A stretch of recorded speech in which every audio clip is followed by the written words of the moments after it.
বিশ্বের নানা প্রান্তের খেলাধুলার খবর নিয়ে আমাদের নিয়মিত আয়োজন খেলার সময়। আর এই আয়োজনে আপনাদের সঙ্গে আছি আমি সাব্বির মিথুন।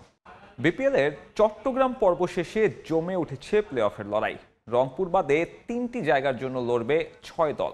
সবচেয়ে এগিয়ে ফরচুন বরিশাল আর চিটাগং কিংস। তলানিতে থাকলেও সুযোগ আছে ঢাকা সিলেটের। এদিকে মানহীন বিদেশিদের ভিড়ে ব্যাটে বলে এগিয়ে স্থানীয় ক্রিকেটাররা। যদিও বন্দর নগরীতে মাঠের চেয়ে আলোচনায় বেশি ছিল প্লেয়ার্স পেমেন্ট। বন্দরনগরীতে বরাবরই মাঠের ক্রিকেট হিট ধারাবাহিকতা ছিল এবারও। সাগরিকায় ব্যাটে বলে মারকাটারি টি-20 আমেজ। 8 দিনে 12 ম্যাচ, যাতে 6 ইনিংসেই রান 190+। থেমেছে রংপুর রাইডার্সের জয়রথ। পয়েন্ট টেবিলের হিসেব নিকেশও জমিয়ে দিয়েছে বন্দরনগরী চট্টগ্রাম। শীর্ষে থাকা রংপুর নিশ্চিত করেছে প্লে অফ। বাকি 3 ম্যাচের একটাই জিতলে নিশ্চিত হবে টপ 2, অর্থাৎ আর একটি জয় পেলেই কোয়ালিফায়ার খেলবে সোহানের দল। সেক্ষেত্রে প্রথমটায় হারলেও থাকবে দ্বিতীয় কোয়ালিফায়ারের সুযোগ। 2-এ থাকা বরিশালের জন্য এখনো নিশ্চিত নয় প্লে অফের জায়গা। তবে সবচেয়ে কম ম্যাচ খেলা তামিম ইকবালদের দরকার বাকি 4 ম্যাচে মাত্র 1 জয়। টপ 4-এর সমীকরণে 3 নম্বরে থাকা চিটাগং কিংসের সুযোগ সবচেয়ে বেশি। 2 জয়ে মোহাম্মদ মিথুনের নিশ্চিত প্লে অফ, 1 জয়েও থাকবে সুযোগ। তবে সেক্ষেত্রে দেখতে হবে বাকিদের হিসেব নিকেশ। চিটাগংয়ের পরের 3 ম্যাচ রংপুর, সিলেট আর বরিশালের বিপক্ষে। শেষ দিনে রাজশাহী আর খুলনার জয় বিপদে ফেলে দিয়েছে ঢাকাকে। ওই 2 দলই যেন পরের 3 ম্যাচ হারে, এমনটাই প্রত্যাশা করবে সাকিব খানের দল। তবে প্রতিপক্ষ হারলেই হবে না, শেষ 2 ম্যাচের 2টিতেই জিততে হবে লিটন মোস্তাফিজদের। কাগজে কলমে টিকে আছে সিলেট স্ট্রাইকার্সও। মানহীন বিদেশিদের ভিড়ে ব্যাটে বলে আধিপত্য লোকাল ক্রিকেটারদের। রানের হিসেবে টপ 5-এ 4 জনই বাংলাদেশি। উঠতে থাকা তামিম আছেন শীর্ষে। তালিকার একমাত্র বিদেশি চিটাগং কিংসের গ্রাহাম ক্লার্ক। বোলিংয়ের শীর্ষ 5-এর 3 জন বাংলাদেশি। ঢাকা সিলেটের পর চট্টগ্রাম পর্ব শেষেও top wicket taker Dhaka Express. Ball হাতে ধারাবাহিকতা দেখাচ্ছেন আবু হায়দার রনিও। যদিও ব্যাট বলের হিসেব ছাপিয়ে বন্দর নগরীতে আলোচনায় ছিল প্লেয়ার্স পেমেন্ট। ফ্র্যাঞ্চাইজিদের অপেশাদারিত্বে ঘটেছে অনুশীলন বয়কটের মতো ন্যাক্কারজনক ঘটনা। প্রতিশ্রুতি দিয়েও পাওনা অর্থ পরিশোধ না করায় মাঠে যাননি চিটাগং কিংসের লঙ্কান রিক্রুট বিনুরা ফার্নান্দো। অভিযোগ উঠেছে ফিক্সিংয়ের। 2 দিনের বিরতি শেষে ঢাকা পর্বে তাই শেষটা রাঙাতে চাইবে বিপিএল এর এবারের আসর। মাঠের বাইরের মতো মাঠের ক্রিকেটও পরিচ্ছন্ন হোক, এমনটাই প্রত্যাশা ক্রিকেট সংশ্লিষ্টদের। সাব্বির মিথুন, সময় সংবাদ। ক্লাব আর বোর্ডের দ্বন্দ্বে অনিশ্চিত ক্রিকেটারদের ভবিষ্যৎ। ঢাকা প্রথম বিভাগ ক্রিকেট লিগ স্থগিত হওয়ায় ক্রিকেটারদের পাশাপাশি বিপাকে তাদের ওপর নির্ভরশীল পরিবারও। অচলাবস্থা দূর করতে বৃহস্পতিবার বোর্ড সভাপতির শরণাপন্ন হন ক্রিকেটারদের 20 জনের প্রতিনিধি দল। ফারুক আহমেদ সময় চেয়েছেন, আশ্বাস দিয়েছেন শনিবারের বোর্ড সভায় সবকিছু ঠিক করার। দিন শেষে কিন্তু আমাদের এটা রুজি রুটি তো। আর ফার্স্ট ডিভিশন টিম যারা খেলে একটা লিগই হয়, তো ওই একটা লিগেই। আর এখনকার বর্তমানে দেশের যে পরিস্থিতি এটা সবাই জানেন, তো পুরো এলোমেলো হয়ে আছে। তো কথাগুলো বলছিলেন আবির হোসেন, খেলেন এক্সিয়ম ক্রিকেটার্সের হয়ে। বোর্ড ক্লাব দ্বন্দ্বে তার একমাত্র উপার্জনের মাধ্যম ঢাকা প্রথম বিভাগ ক্রিকেট লিগ স্থগিত হয়ে আছে।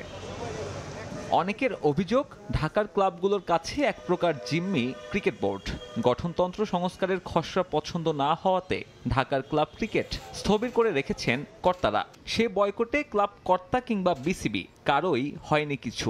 ভুক্তভোগী ক্রিকেটাররা, যাদের অনেকেই বছরে এই একটা লিগ খেলে খরচ যোগান পরিবারের। আমরা 7-8টা মাস কষ্ট করি শুধু এই ঢাকা প্রথম বিভাগ খেলার জন্য।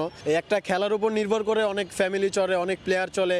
যাদের জন্য এত কিছু, সেই খেলোয়াড়রাই এখন অনিশ্চিত জীবনের সামনে। ক্লাব বলেছে বাড়ি ফিরে যেতে, বোর্ড করাচ্ছে অপেক্ষা। বৃহস্পতিবার বোর্ড প্রেসিডেন্টের সঙ্গে দেখা করার সময় বেলা 3টা হলেও ফারুক আহমেদ এসেছেন পাক্কা 1 ঘন্টা পর। তবে প্রেসিডেন্টের সাথে দেখা করে কিছুটা আশ্বস্ত ফার্স্ট ডিভিশনের ক্রিকেটাররা। শনিবারের বোর্ড সভায় সব অচল অবস্থা কাটবে বলে দেখিয়েছেন প্রত্যাশাও। একটা জিনিস ক্লিয়ার করছে যে কোনো ডাউট নাই ক্রিকেট লিগ হবে এখানে, বাট ওনার কথা হচ্ছে যে এই মাসের ভিতরেই উনি ঢাকা ফার্স্ট ডিভিশন ক্রিকেট মাঠে গড়াবে। তবে শনিবারেও যদি সমাধান না হয় তাহলে ক্রিকেটারদের ভবিষ্যৎ কি? উত্তরটা জানেন না ক্রিকেটকে রুটি বানানো এমন অসংখ্য তরুণ। ক্লাবের সাথে কি বোর্ডের সাথে কি আমরা চাই মাঠে ক্রিকেট, তো ওনারা যদি দিন শেষে একটা সমাজতার মধ্যে আসে সেটা বাংলাদেশ ক্রিকেটের জন্য অবশ্যই ভালো। আর যদি সমাজতার মধ্যে না আসে তো বাংলাদেশ ক্রিকেটের প্লেয়ারদের যেটা ভালো হবে, আমরা প্লেয়াররা সবাই মিলে সে সিদ্ধান্ত নিব। ক্লাবগুলোর চাপের মুখে গঠনতন্ত্র সংস্কার কমিটিতে বদল আনতে যাচ্ছে বিসিবি।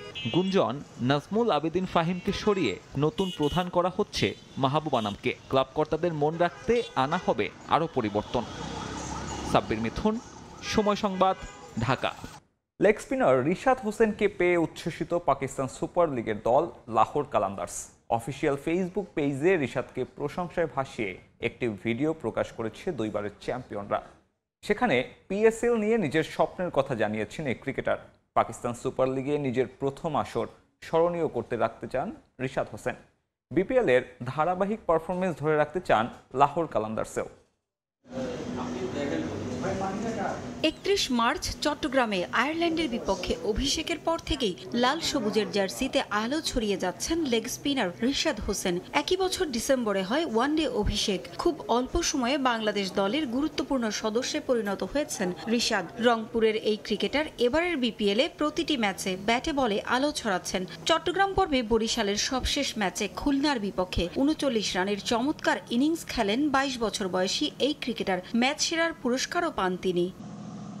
বিপিএল চলাকালীন গেল ১৩ই জানুয়ারি পেয়েছিলেন সুখবর। প্রথমবারের মতো পিএসএল-এ দল পান রিশাদ। দুইবারের চ্যাম্পিয়ন লাহোর কালান্দার্স দলে ভেড়ায় তাকে। সিলভার ক্যাটাগরিতে $২৫,০০০ রিশাদকে নেয় লাহোর। বিপিএল-এ খেলার সুবাদে দলটির অধিনায়ক শাহিন শাহ আফ্রিদির সঙ্গে আগে থেকেই জানাশোনা। রিশাদের দল পাওয়াতেও বড় ভূমিকা রেখেছিলেন আফ্রিদি। এবার রংপুরের এই ক্রিকেটারকে প্রশংসায় ভাসিয়ে নিজেদের অফিসিয়াল ফেসবুক পেজে একটি ভিডিও প্রকাশ করেছে লাহোর। সেখানেই নিজের লক্ষ্যের কথা তুলে ধরেন রিশাদ হোসেন। পিএসএল সিজন 10-এ লাহোর কালান্দার্সের হয়ে যোগ দিতে পেরে আমি অনেক উচ্ছ্বসিত। এমন একটা চ্যাম্পিয়ন দলের হয়ে খেলতে পেরে আমি অনেক গর্বিত এবং দর্শকদের উদ্দেশ্যে আমি একটাই বলতে চাই যে সবাই দোয়া করবেন আমি যেন আমার সেরাটা দিয়ে লাহোর কালান্দার্সকে চ্যাম্পিয়ন করতে পারি এবং নিজের সর্বোচ্চ দিয়ে যেন পাকিস্তান পিএসএল আমি যেন আমার অভিজ্ঞতা এবং অনেক কিছু শো করতে পারি। শীঘ্রই দেখা হবে পিএসএল-এ ইনশাআল্লাহ। এর আগে বিগ ব্যাশের সুযোগ পেয়েও যাওয়া হয়নি। পিএসএল-এ নিজের অভিষেক স্মরণীয় করে রাখতে চান রিশাদ হোসেন। জাতীয় দলের হয়ে ওয়ানডেতে 7 ম্যাচে রিশাদের উইকেট 5টি, 20 টি20 ম্যাচে 38টি উইকেট নিয়েছেন রিশাদ। বাংলাদেশ প্রিমিয়ার লিগ ফুটবলের দ্বিতীয় পর্বে ব্রাদার্স ইউনিয়নের জার্সিতে দেখা যাবে জামাল ভূঁইয়াকে।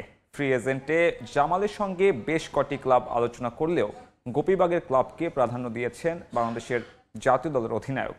এদিকে জাতীয় দলে হামজার অন্তর্ভুক্তিতে অধিনায়কত্ব নিয়ে শঙ্কিত নন জামাল, বরং দলের সঙ্গে খাপ খাইয়ে নিতে হামজাকে সহযোগিতা করার কথা জানিয়েছেন JB6। দলবদলের জটিলতায় শেষ পর্যন্ত জামাল ভূঁইয়াকে রেজিস্ট্রেশন করাতে পারেনি বাংলাদেশ প্রিমিয়ার লিগের ক্লাব ব্রাদার্স ইউনিয়ন, যার জন্য নিজেদের ৬ নম্বর জার্সিটিও তুলে রেখেছিল ক্লাবটি। তবে সব ঠিকঠাক থাকলে প্রিমিয়ার লিগের দ্বিতীয় পর্বে বাংলাদেশ জাতীয় দলের অধিনায়ককে দেখা যাবে ব্রাদার্সের জার্সিতে। ফ্রি এজেন্ট জামালের সঙ্গে বেশ কয়েকটি ক্লাব আলোচনা করলেও JB6 প্রাধান্য দিচ্ছেন গোপীবাগের ক্লাবটিকে। ব্রাদার্স আমাকে অনার দিচ্ছে না, সো অফকোর্স যদি ওরা আমাকে একটা কন্ট্রাক্ট দিলে তাহলে অফকোর্স আমি ব্রাদার্সের সাথে সাইন করব। বাংলাদেশ প্রিমিয়ার লিগ না খেললেও ফুটবলের বাইরে ছিলেন না জামাল। ডেনমার্কের সেকেন্ড টায়ারের একটি ক্লাবের সঙ্গে করেছেন অনুশীলন, খেলেছেন ম্যাচও। হামজা চৌধুরীর জাতীয় দলে অন্তর্ভুক্তি হওয়ায় গুঞ্জন উঠেছে অধিনায়কত্ব ও কাবরেরার স্কোয়াডে জায়গা হারাতে পারেন জামাল ভূঁইয়া। তবে তাতে শঙ্কিত নন JB6। জাতীয় দলে জায়গা করে নেওয়াই এখন তার মূল লক্ষ্য। কারণ আমি ডেনমার্কে ওইখানে একটা ক্লাবে জয়েন করছি, ওইখানে প্র্যাকটিস করছি, ওইখানে খেলছি, সো এটা এত ডিফিকাল্ট ছিল না। আমি অনেক বছর আমি ক্যাপ্টেন ছিলাম না, আমি সেম জয় ফিল করতেছি, সেম প্রাউডনেস আছে আমাকে। সো ক্যাপ্টেন না থাকলেও এটা আমার মানে কোনো কথা নাই, আমি টিমের সাথে থাকবো, এটা আমার সবচেয়ে বড় কথা। বাংলাদেশের কন্ডিশন ও জাতীয় দলের সঙ্গে মানিয়ে নিতে হামজাকে পূর্ণ সহযোগিতা করার কথা জানান জামাল ভূঁইয়া। আমি আগে স্ট্রাগল করছি, আমি মনে করি হামজা সেম করবো, একটু স্ট্রাগল করবো, কারণ উনি ইংল্যান্ডে খেলতেছে, ওইখানে অনেক গরম, ওয়েদার অনেক ডিফারেন্ট, আর এইখানে তো অনেক গরম আর অনেক হিউমিডিটি আছে না, সো আমি সেম বলবো হামসার কাছে এখানে একটু সময় লাগবে। I think now there is more hype, more expectations to Hamza. So I will say Hamza has a little bit more pressure on him. খেলোয়াড়ি জীবনের পাশাপাশি কোচিং কোর্সও সেরে রাখছেন জামাল। অংশ নিয়েছেন বাফুফের আয়োজিত AFC-A ডিপ্লোমা কোর্সের প্রথম পর্বে। ফাহিম ইসলাম, সময় সংবাদ, ঢাকা। কুর্মিটোলায় শুরু হয়েছে 3 দিনব্যাপী 10ম Shah cement AKS cup golf tournament. এই টুর্নামেন্টে দেশের বিভিন্ন ক্লাবের দেশি বিদেশি প্রায় 650 গলফার অংশ নিয়েছেন। সকালে টুর্নামেন্টের উদ্বোধন করেন বাংলাদেশ নৌবাহিনী প্রধান admiral M Nazmul Hasan, OSP, NPP, NDC, NCC, PSC সংশ্লিষ্ট পদস্থ সামরিক ও বেসামরিক কর্মকর্তাবৃন্দ এ সময় উপস্থিত ছিলেন। আসর শেষ হবে রোববার। নেই প্রশিক্ষণের ন্যূনতম সুযোগ সুবিধা, সাঁতারের জন্য নেই সুইমিং পুল, অথচ জাতীয় ও আন্তর্জাতিক পর্যায়ে রয়েছে ঈর্ষণীয় সাফল্য। এখানে একটি আধুনিক সুইমিং পুল নির্মাণ ও সাঁতারুদের আরও আধুনিক প্রশিক্ষণের দাবি স্থানীয়দের। কিশোরগঞ্জ থেকে নূর মোহাম্মদের তথ্য ও শরীফুল ইসলামের ছবি নিয়ে থাকছে রিপোর্ট। এ যেন পুকুর নয়, ময়লার ভাগার, পানি ভর্তি ময়লা আবর্জনা, এর মধ্যেই চলে সাঁতারুদের অনুশীলন। উঁচু পাড় থেকে কয়েক ফুট নিচে পানিতে ড্রাইভ দেন সাঁতারুরা। সাঁতার শেষে ঝুঁকি নিয়ে বাঁশের খুঁটি ধরে উঠে আসতে হয় তাদের। এমন দৃশ্য প্রতিদিনই চোখে পড়বে সাঁতারু তৈরির কারখানা হিসেবে পরিচিত কিশোরগঞ্জের নিকলী উপজেলায়। বছরের পর বছর এভাবেই পুকুরের নোংরা পানিতে প্রশিক্ষণ নিতে হয় স্বর্ণজয়ী সাঁতারুদের। সুইমিং পুল সহ সাঁতার প্রশিক্ষণের ন্যূনতম সুযোগ সুবিধা না থাকলেও নিকলীতে সাঁতারের রয়েছে গৌরবোজ্জ্বল সাফল্য। এমন ময়লা পানিতে সাঁতার শিখেই বিশ্ব মানচিত্রে দেশের মুখ উজ্জ্বল করেছেন খ্যাতিমান সাঁতারু কারার মিজান, কারার সামেদুল, নাজমুল হক, নিয়ামুল হক, আরিফুল ইসলাম, আমিরুল ইসলাম, রোমানা আক্তার, ফারজানা আক্তার সহ অনেকেই। সাফল্য এলেও যুগ যুগ ধরে অবহেলিত নিকলীর সাঁতারু। মাছ শ্বাস করে এই জায়গায় আমরা প্র্যাকটিস করতে হয়, অনেক পচা মাছ থাকে, এদের মানে এগুলো সরাসরি আমরা প্র্যাকটিস করতে হয়। আমরা যদি আরেকটু ভালো প্র্যাকটিস করতে পারতাম, মানে একটা ভালো একটা জায়গা পেতাম বা একটা সুইমিং পুল পেতাম, তাহলে আমরা আরো অনেক ভালো করতে পারতাম। আমি এখানে সাঁতার শিখতে এসেছি, আমি বড় হয়ে এখানে কারার মিজানের মতো সাঁতারুক হতে চাই। সুইমিং পুল পাই, ইনশাল্লাহ আমরা দেশবাসীর কাছে আশা রাখতে পারি যে আমরা ইন্টারন্যাশনাল পর্যায়ে যে আমরা ভালো কিছু করব। প্রতিদিন ভোরে নিকলী কলেজ মাঠে অনুশীলনে অংশ নেয় শতাধিক সাঁতারু। পরে কলেজের পাশে মসজিদের পুকুরে তাদের সাঁতারের নানা কলাকৌশল শেখান নিকলী সুইমিং ক্লাবের প্রশিক্ষকরা। এদের বেশিরভাগই জেলা, বিভাগ ও জাতীয় পর্যায়ে স্বর্ণজয়ী সাঁতারু। দূষিত পানিতে সাঁতার শিখে গেল শেখ কামাল। দ্বিতীয় যুব গেমসে 16টি পদকের 12টিতেই সাফল্য পেয়েছিলেন নিকলীর সাঁতারুরা। রানিং করার পর ট্রেচিং করে কোর করার পর এই সবাই প্রস্তুতি নেয় পানিতে নামার।